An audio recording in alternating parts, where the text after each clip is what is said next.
manipulating people into war. And you have to understand, if you're trying to understand the world, one thing you have to do is, if you are even halfway sane and human being, you need to get out of that perspective, okay?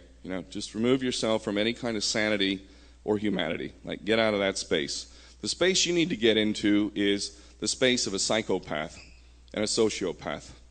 No empathy whatsoever, completely drunk on power, willing to do anything and everything to elevate yourself and your position of power. That is the kind of mental space you need to get into if you want to understand the way things work. And if you look at it that way, you have to understand that those who are effectively running the world primarily through the financial system, that's what they are.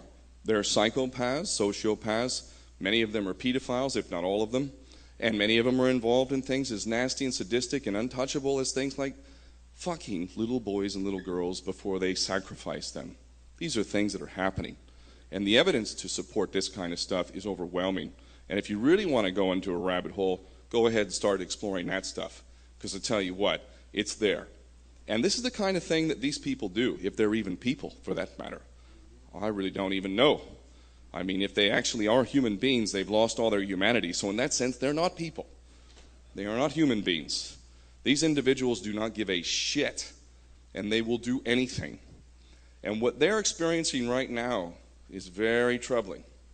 Very troubling indeed, because what we are experiencing right now at this point in history is a rising of the human consciousness that's never happened in recorded history. We don't know of any period in human history where so many people are becoming more and more aware, recapturing the ability to think for themselves and actually becoming human beings. And one of the